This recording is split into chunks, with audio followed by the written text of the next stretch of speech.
How do you build a 440-foot-long ocean-going cargo ship in less time than it takes to complete a weekend?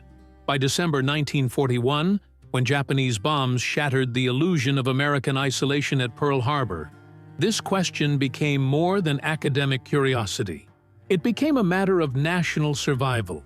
The United States faced a logistical nightmare that would have broken previous generations: how to feed, fuel, and arm not only its own rapidly expanding military forces, but also sustain the embattled nations of Britain and the Soviet Union across submarine-infested Atlantic waters. The German U-boat campaign had reached devastating efficiency by early 1942. Admiral Karl Dönitz's underwater wolves were sinking Allied merchant vessels faster than traditional shipyards could replace them.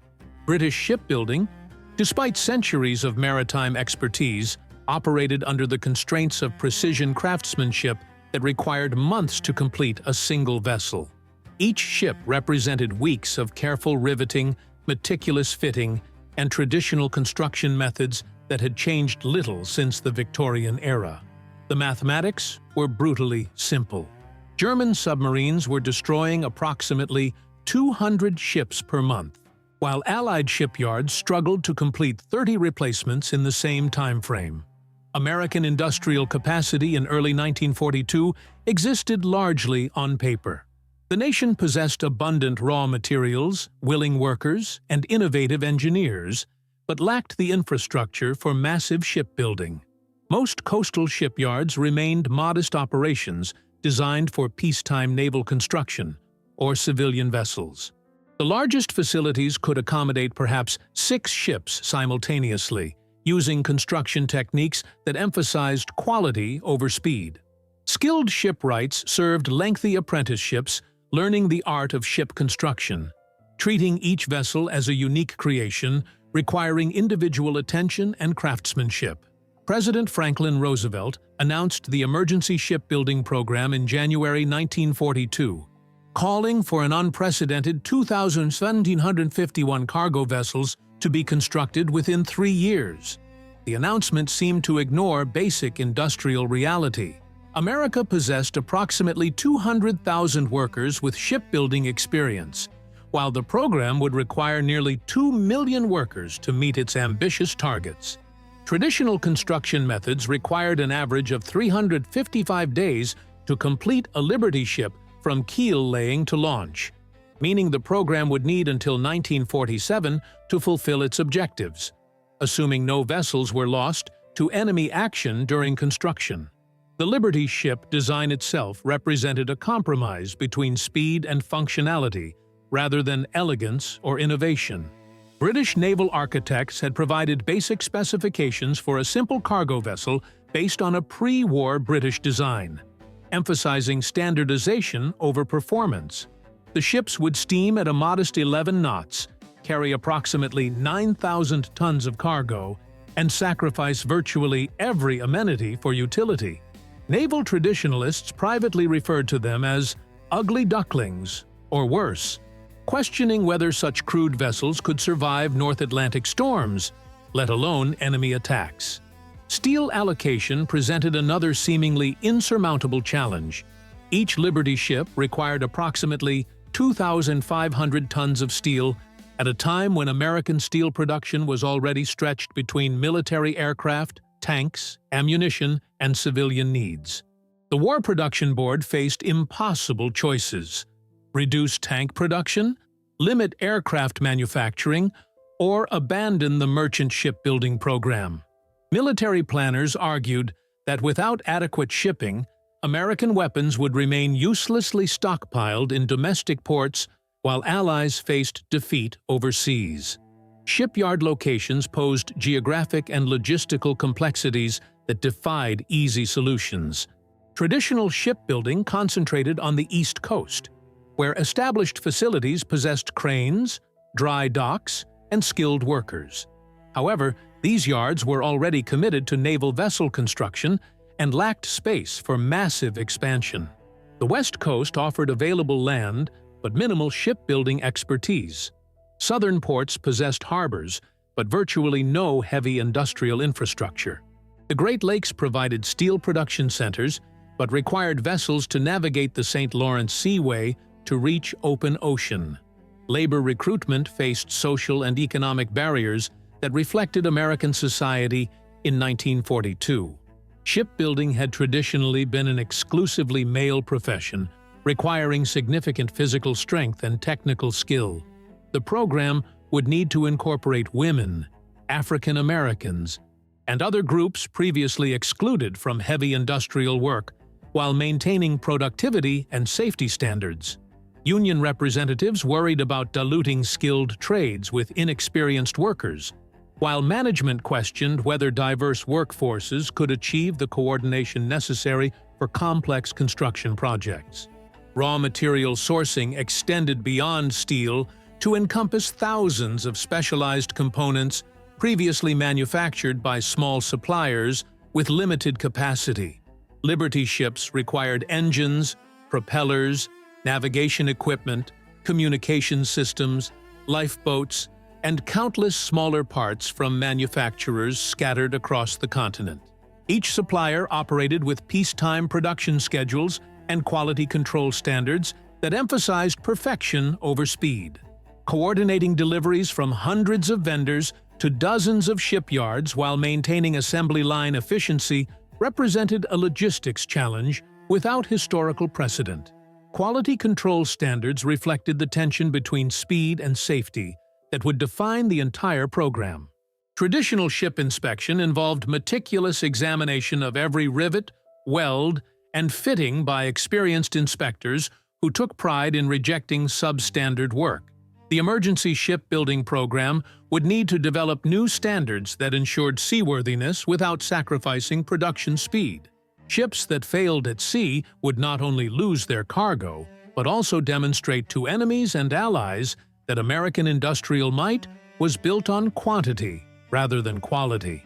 Financial mechanisms for the program challenged conventional government contracting practices.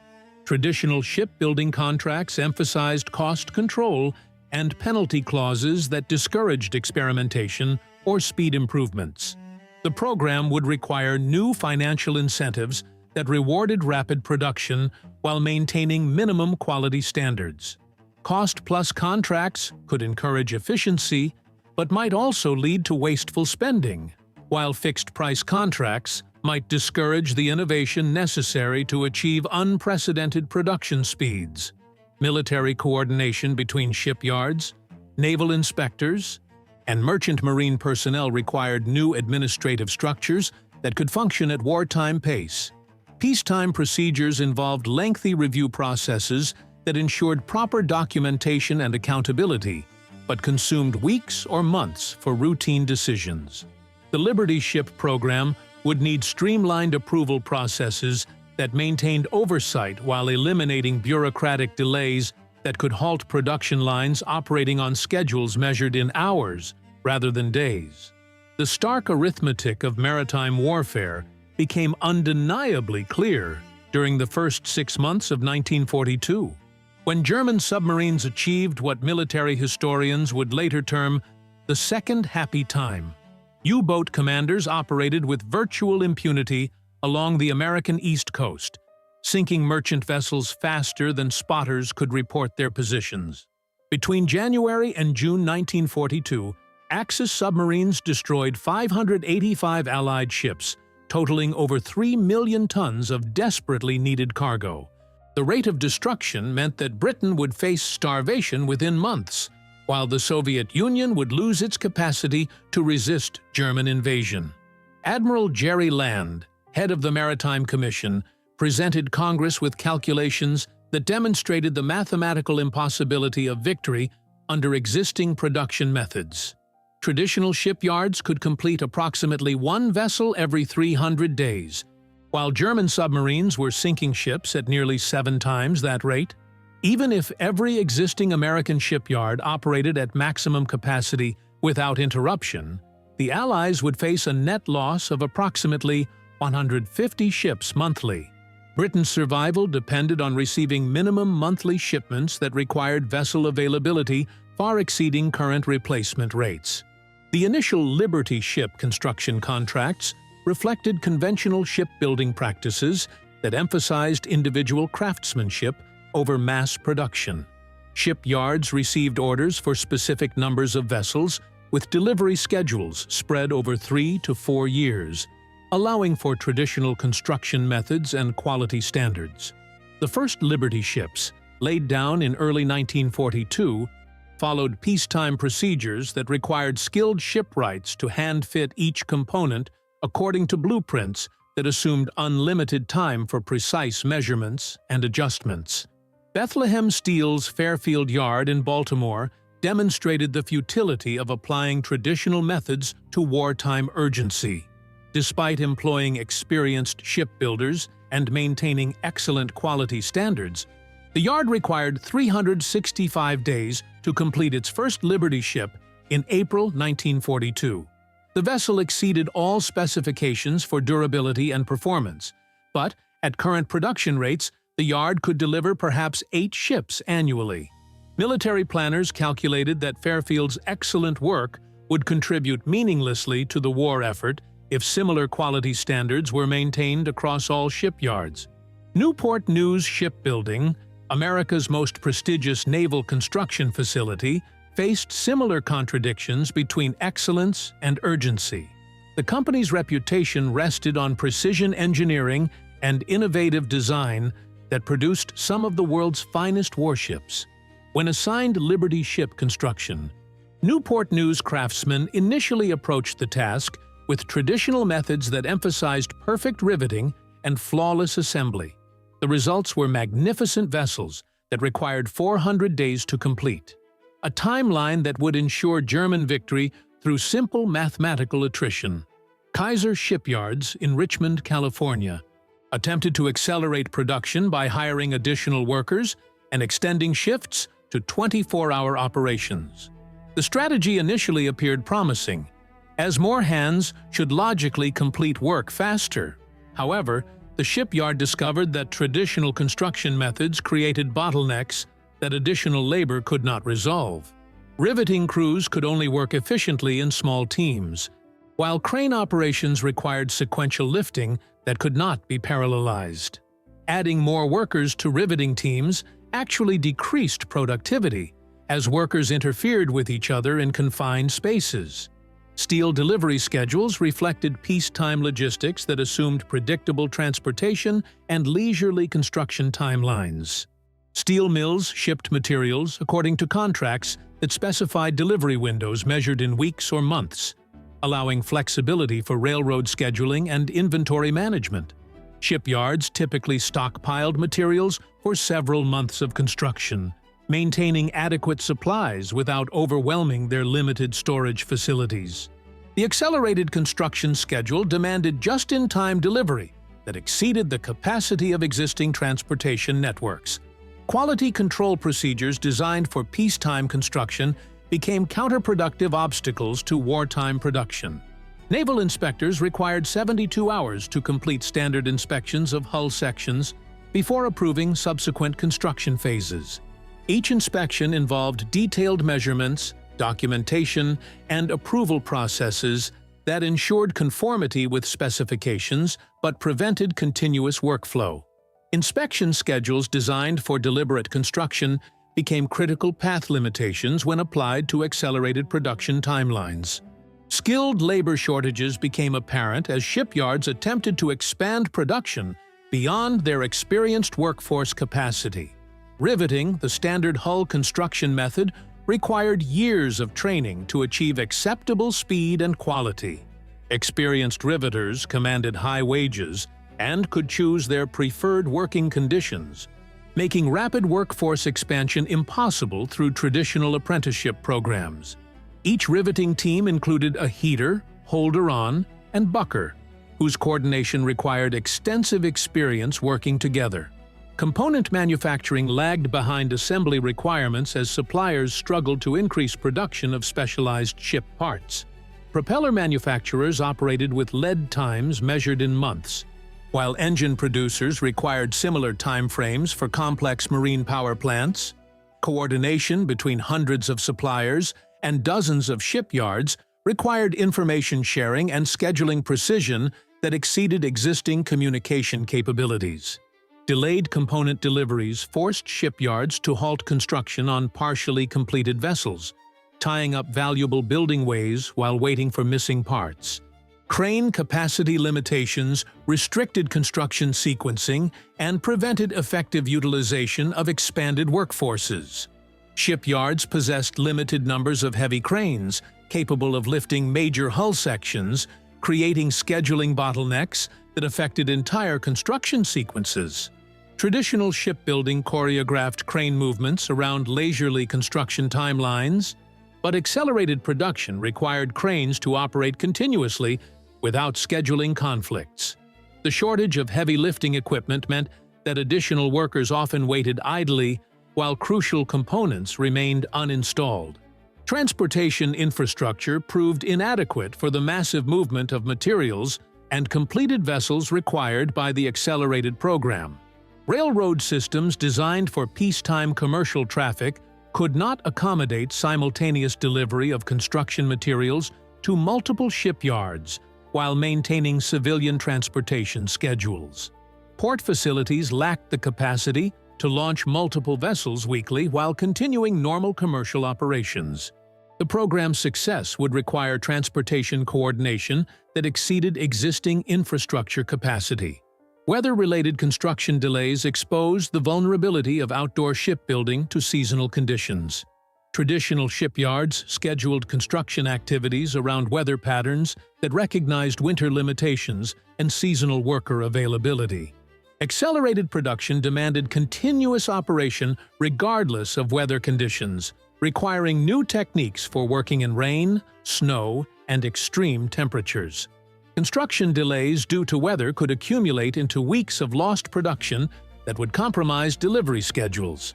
Training programs for inexperienced workers required time that conflicted with immediate production demands.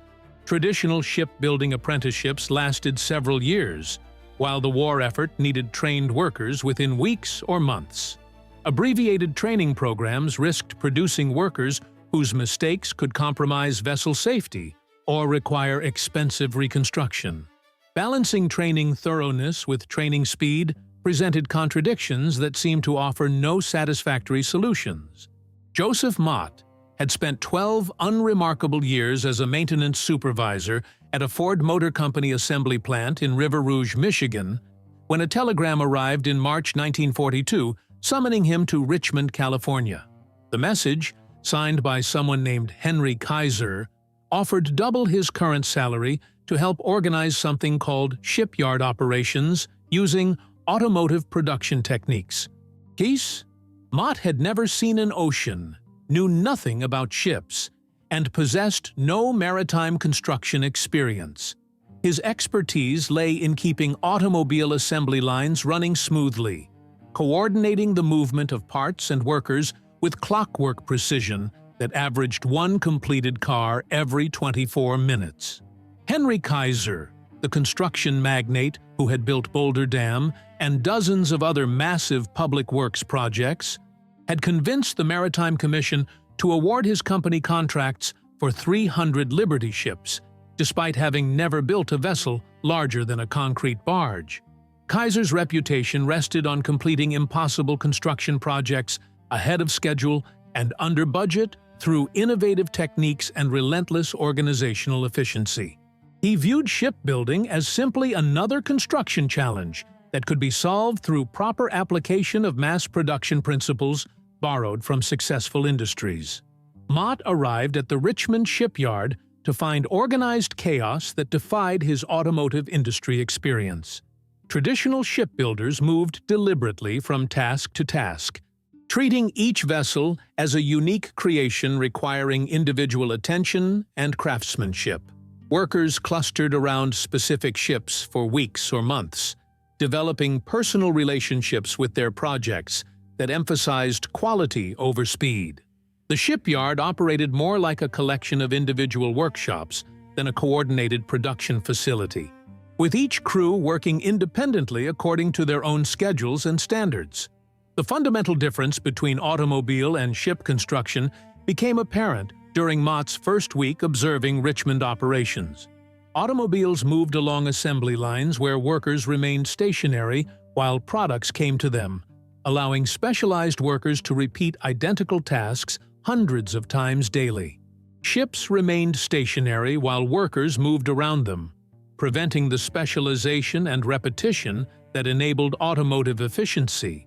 Each ship required workers to climb scaffolding, navigate confined spaces, and adapt their techniques to varying conditions that changed daily as construction progressed.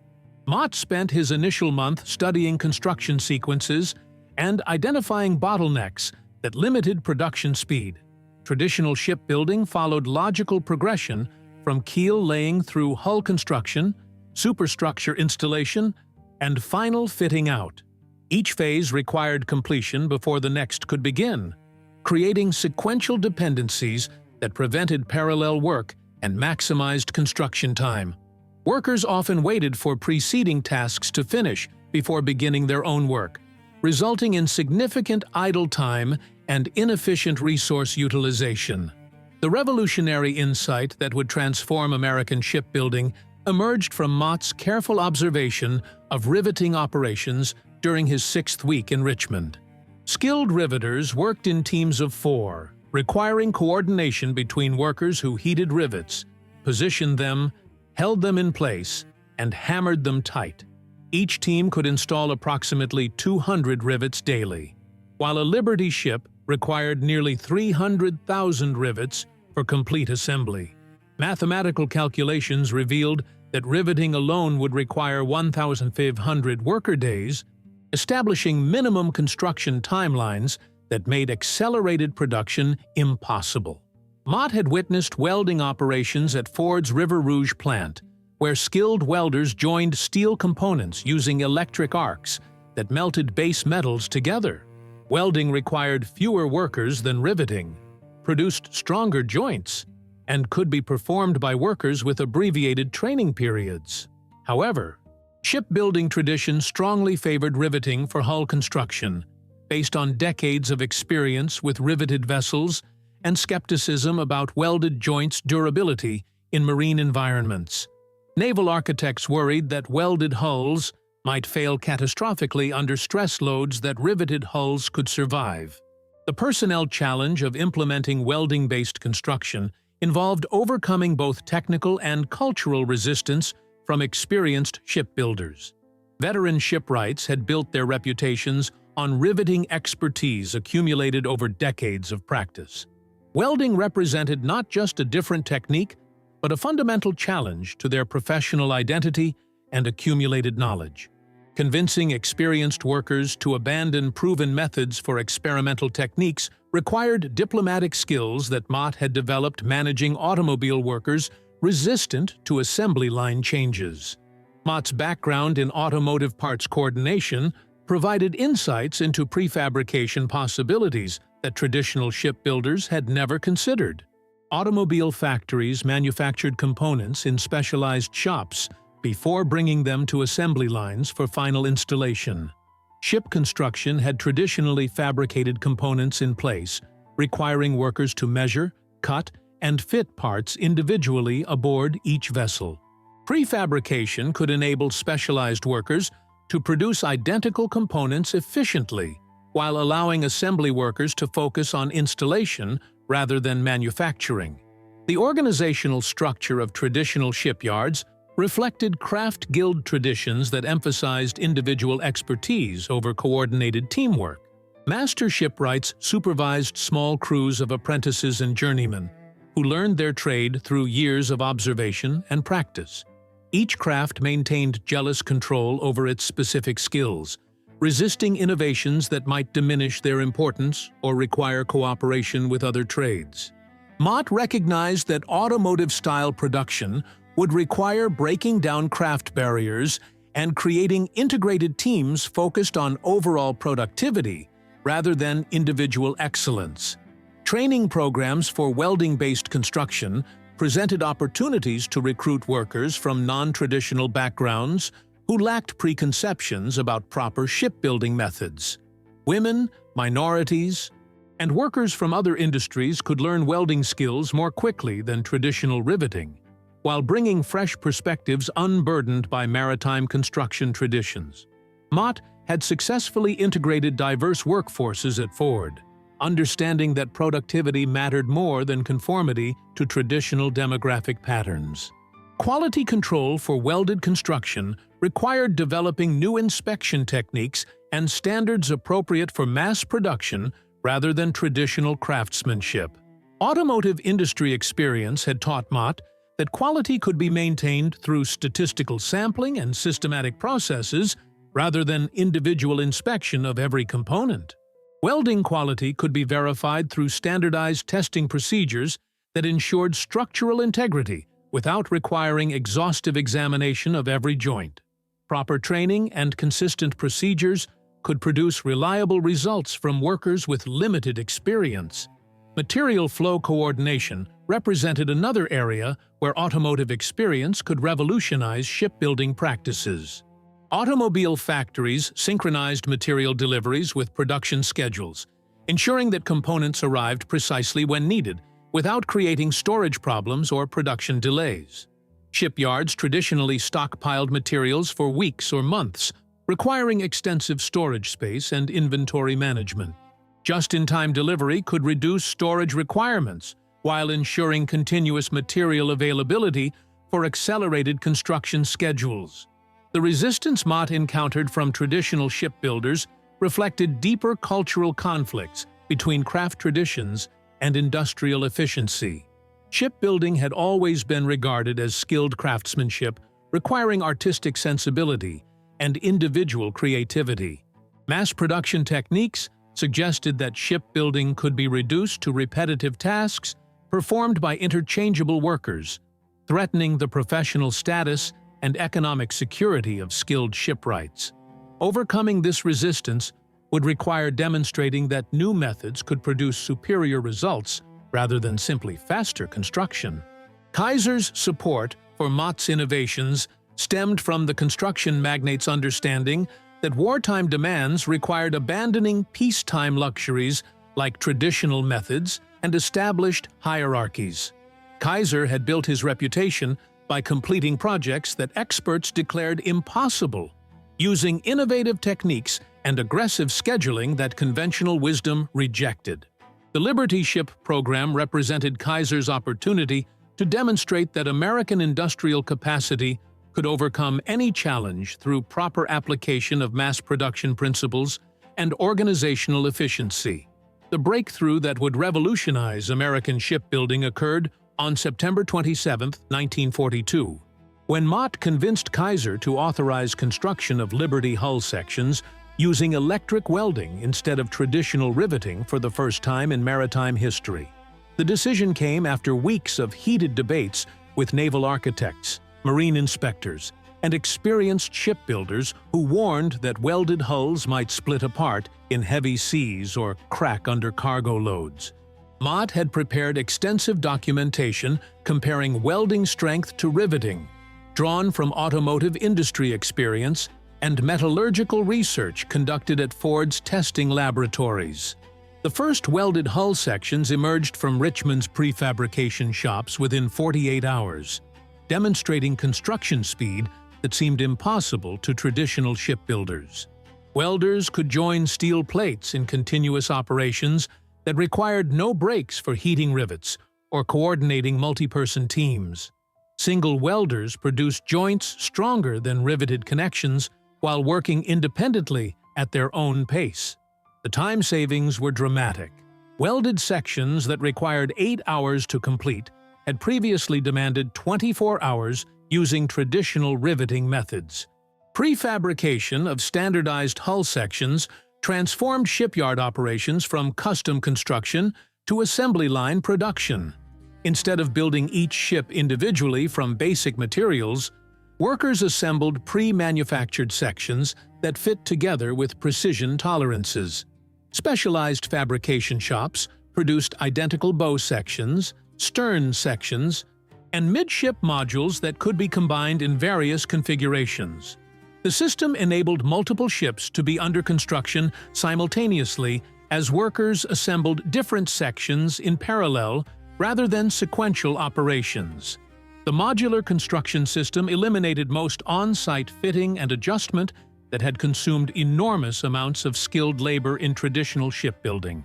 Prefabricated sections arrived at assembly positions with precise dimensions that required minimal adjustment before welding into place. Workers no longer spent hours measuring, cutting, and fitting individual plates to unique specifications. The standardization reduced construction from skilled craftsmanship to semi-skilled assembly work that could be learned in weeks rather than years. Quality control for welded construction proved superior to riveted joints when properly implemented through systematic procedures and worker training. Welded joints created continuous metal bonds without the gaps and stress concentrations inherent in riveted connections. X-ray inspection techniques borrowed from aircraft manufacturing could detect welding flaws before hull sections left fabrication shops, preventing expensive repairs after assembly. Statistical quality control ensured that welding standards were maintained consistently across all workers and all shifts. The workforce transformation that accompanied welding-based construction exceeded all predictions for speed and effectiveness. Women workers, initially hired for desperate labor shortage reasons, proved exceptionally skilled at welding operations that required steady hands and careful attention to detail. Rosie McKnight, a former department store clerk from Oakland, completed welding training in 6 weeks and consistently produced joints that exceeded quality standards. Her productivity metrics surpassed many male workers with previous metalworking experience. Training programs for welding-based construction compressed traditional apprenticeships from years to weeks through focused instruction on specific techniques rather than comprehensive craft knowledge. New workers learned to perform welding operations competently without understanding broader shipbuilding principles that were unnecessary for their specific tasks. The specialization enabled rapid workforce expansion while maintaining quality standards through systematic procedures rather than individual expertise. Material flow coordination achieved automotive-style efficiency through careful scheduling and inventory management that eliminated traditional stockpiling. Steel deliveries arrived at Richmond according to production schedules that synchronized material availability with assembly requirements. Prefabrication shops received steel plates on Monday for hull sections that would be assembled the following week, reducing storage requirements while ensuring continuous production flow. The system eliminated delays caused by material shortages or inventory management problems. Integration of diverse workers into coordinated production teams challenged traditional shipyard hierarchies and social structures. African American workers, previously excluded from skilled shipbuilding trades, demonstrated exceptional capabilities as welders and assemblers when provided with appropriate training and opportunities. Mexican American workers brought construction experience from other industries that adapted readily to shipyard requirements. The workforce diversity that had initially concerned traditional shipbuilders became a source of innovation and productivity improvement. The dramatic reduction in skilled labor requirements enabled unprecedented workforce expansion that would have been impossible using traditional construction methods. Richmond employed over 90,000 workers by late 1942, including 25,000 women and 15,000 minority workers who had never previously worked in heavy industry. The workforce expansion exceeded the population of many American cities, requiring Kaiser to construct housing, transportation, and social facilities that supported the massive industrial community. Production scheduling coordination achieved precision that resembled automotive assembly line operations rather than traditional shipyard practices.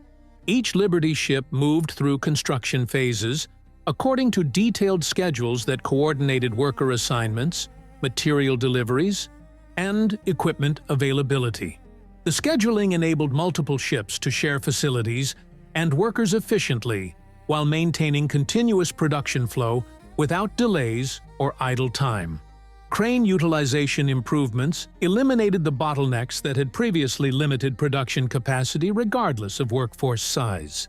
Prefabricated sections required lifting operations that could be scheduled efficiently without conflicts between different construction projects.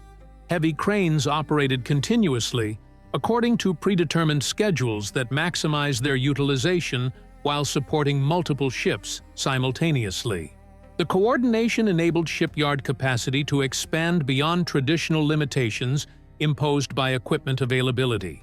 The transformation of shipbuilding from individual craftsmanship to mass production challenged fundamental assumptions about quality, efficiency, and worker capabilities that had governed the industry for centuries. Traditional shipbuilders had assumed that quality required individual attention and skilled craftsmanship that could not be systematized or standardized. Kaiser's Richmond shipyard demonstrated that superior quality could be achieved through systematic procedures, proper training, and continuous improvement processes borrowed from successful mass production industries. The success of welding-based construction at Kaiser's Richmond shipyard triggered immediate adoption of similar techniques across American shipbuilding facilities, transforming an entire industry within months rather than the years typically required for technological innovation. By January 1943, 18 major shipyards had implemented prefabrication and welding systems, while another dozen facilities were under construction using Kaiser's proven methods. The Maritime Commission actively promoted technology transfer through shared blueprints, training programs, and technical assistance that accelerated implementation across all regions. Production statistics from the first quarter of 1943 demonstrated results that exceeded even Kaiser's optimistic projections. Richmond's yard alone completed 47 Liberty ships during the 3-month period, while traditional shipyards struggled to finish 8 vessels using conventional methods. The productivity improvement represented more than speed enhancement. It constituted fundamental transformation of shipbuilding from craft-based individual construction to industrial mass production capable of unlimited scaling through systematic replication of proven processes. Workforce training programs expanded to include specialized welding schools that produced qualified workers faster than traditional apprenticeships could train journeyman shipwrights. The federal government established welding training centers in major cities across the nation, graduating 50,000 welders monthly who immediately joined shipyard workforces. Women comprised approximately 40% of welding school graduates, while minority enrollment exceeded 30% in most regions. The demographic transformation of shipbuilding challenged social assumptions about industrial work, while demonstrating capabilities that had been systematically underutilized. Quality improvements accompanying mass production techniques contradicted expectations that speed necessarily compromised durability or safety. Statistical analysis of Liberty ships constructed using welding methods showed failure rates lower than traditionally built vessels, while carrying capacity and operational reliability exceeded design specifications. The USS Robert E. Peary, completed at Kaiser's Richmond Yard in 4 days and 15 hours, operated successfully throughout the war without significant mechanical problems or structural failures. Steel consumption efficiency improved dramatically as prefabrication techniques reduced waste materials and eliminated redundant cutting operations. Traditional shipbuilding generated approximately 15% waste through individual fitting and on-site modifications that required scrapping unusable materials. Prefabrication reduced waste to less than 5%, while enabling recycling of cutting remnants into smaller components. The efficiency improvements freed substantial steel quantities for additional ship construction or other military applications. Geographic expansion of shipbuilding capacity extended beyond traditional coastal locations to include inland facilities that could utilize existing industrial infrastructure. Kaiser established shipyards on the Columbia River in Portland, Oregon, and Vancouver, Washington, taking advantage of abundant hydroelectric power and available land. Great Lakes shipyards in Toledo, Ohio, and Duluth, Minnesota, constructed ocean-going vessels that traveled to ocean ports via the St. Lawrence Seaway. The geographic diversification reduced vulnerability to enemy attack while utilizing previously untapped industrial resources. Subcontractor networks developed sophisticated coordination systems that synchronized component production with assembly schedules across hundreds of suppliers throughout the United States.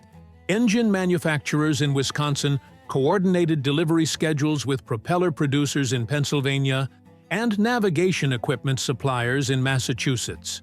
The supply chain integration achieved precision that enabled just-in-time delivery without production delays, while reducing inventory costs and storage requirements for shipyards operating with limited space. International technology transfer carried American shipbuilding innovations to allied nations struggling with their own merchant vessel shortages. British shipyards adopted prefabrication techniques for Liberty ship construction under Lend-Lease agreements, while Canadian facilities implemented welding-based methods for their own merchant marine expansion. Soviet shipyards received technical assistance and equipment for constructing Liberty ships in Murmansk and Archangel, enabling local production that reduced dangerous Arctic convoy requirements. Labor relations evolved to accommodate mass production requirements while maintaining worker motivation and safety standards essential for sustained high productivity. Traditional craft unions adapted their organizational structures to include semi-skilled welders and assemblers who lacked traditional maritime construction backgrounds. Collective bargaining agreements incorporated productivity incentives that rewarded efficient work while maintaining quality standards. The collaboration between management and labor achieved stability that enabled continuous production without strikes or work stoppages. Cost reduction achievements made Liberty ship construction economically sustainable for massive production volumes that would have bankrupted traditional shipbuilding approaches. Manufacturing costs decreased from $2.5 million per vessel using conventional methods to approximately $1.8 million using mass production techniques. The savings enabled construction of additional vessels while freeing resources for other military requirements. Cost efficiency demonstrated that innovative production methods could achieve both quantity and affordability simultaneously. Production record achievements became symbols of American industrial determination that provided psychological benefits beyond their practical military value.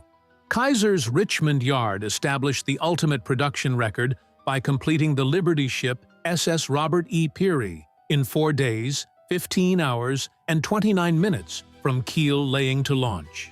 The achievement received international attention that boosted Allied morale while demonstrating American industrial capabilities to both enemies and neutral nations, considering their wartime alignments.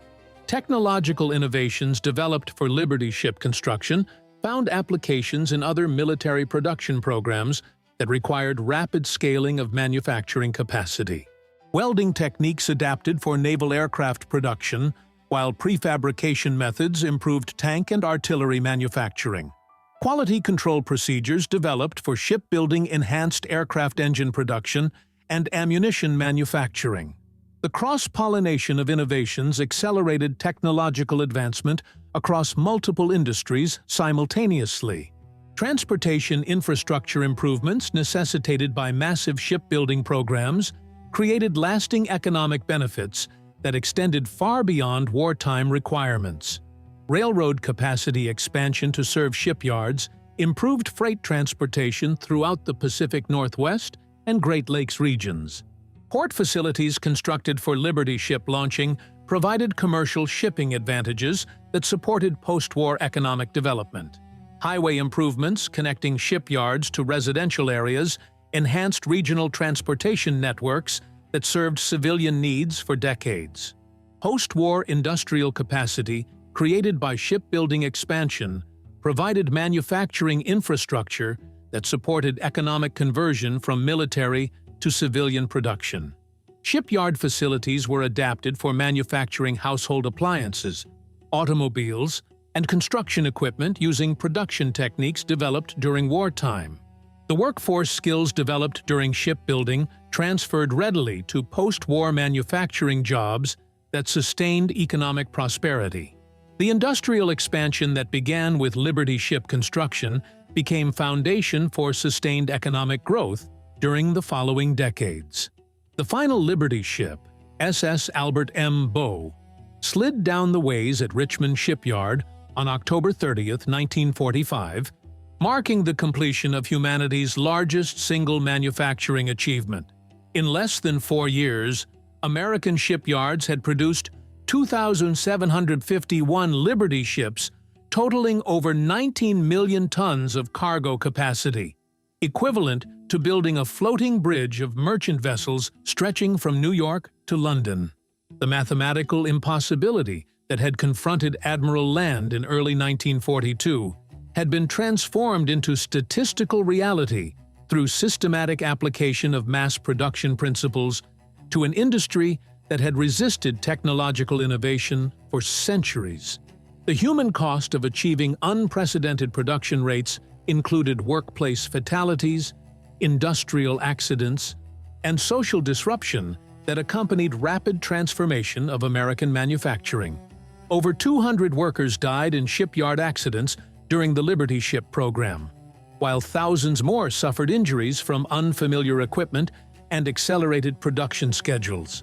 Families relocated across the continent to work in shipyards, disrupting established communities while creating new industrial centers that sometimes lacked adequate housing, schools, or social services.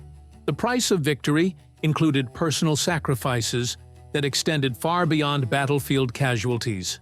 Joseph Mott returned to Michigan in 1946, but never resumed his position at Ford Motor Company. The transformation he had witnessed and helped create in shipbuilding convinced him that traditional manufacturing would soon face similar revolutions in other industries.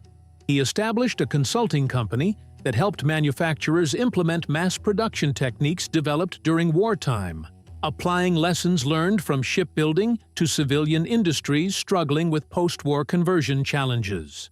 His expertise in workforce integration and production coordination found ready markets among companies seeking competitive advantages through operational efficiency. The technological legacy of Liberty ship construction extended far beyond maritime industries to influence manufacturing practices across American industry. Welding techniques developed for ship hulls improved automotive body construction, while prefabrication methods enhanced building construction efficiency. Quality control procedures pioneered in shipyards became standard practices in aircraft manufacturing and electronics production. The systematic approach to workforce training established precedents for corporate education programs that continued developing worker skills throughout the post-war economic expansion. Kaiser's industrial empire expanded from wartime shipbuilding success into post-war manufacturing, construction, and healthcare enterprises that employed hundreds of thousands of Americans. Kaiser Steel provided materials for West Coast development, while Kaiser Motors attempted to challenge Detroit's automotive dominance using production techniques developed in shipyards. Kaiser Permanente health plans, originally created to provide medical care for shipyard workers, became models for employer-sponsored health care that influenced American medical insurance for generations. The organizational capabilities developed for Liberty ship production enabled diversification into multiple industries simultaneously. The strategic impact of Liberty ship production exceeded military planners' most optimistic projections for sustaining Allied resistance and enabling offensive operations. Liberty ships delivered over 75% of all American military equipment sent overseas during World War II, while carrying essential supplies that prevented British starvation and Soviet collapse.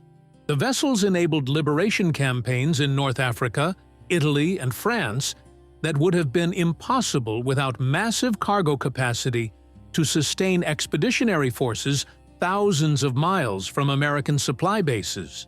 Mathematical calculations suggest that Allied victory would have been delayed by years, if achieved at all, without Liberty ship logistics support. The irony of Liberty ship construction lay in achieving maritime supremacy through systematic rejection of traditional shipbuilding wisdom that had guided the industry since ancient times. Centuries of accumulated experience in wooden ship construction had emphasized individual craftsmanship, time-consuming joinery, and meticulous attention to unique design requirements. Steel ship construction had retained craft traditions that treated each vessel as an individual creation, requiring specialized knowledge and extended construction periods. Mass production succeeded by abandoning maritime expertise in favor of industrial techniques developed for entirely different products. Social transformation accompanying Liberty ship production challenged fundamental assumptions about gender roles, racial capabilities, and class structures that had limited American industrial development for generations. Women demonstrated welding skills that exceeded male performance in many cases, while African Americans and Hispanic workers proved equally capable of learning complex technical skills when provided with training opportunities.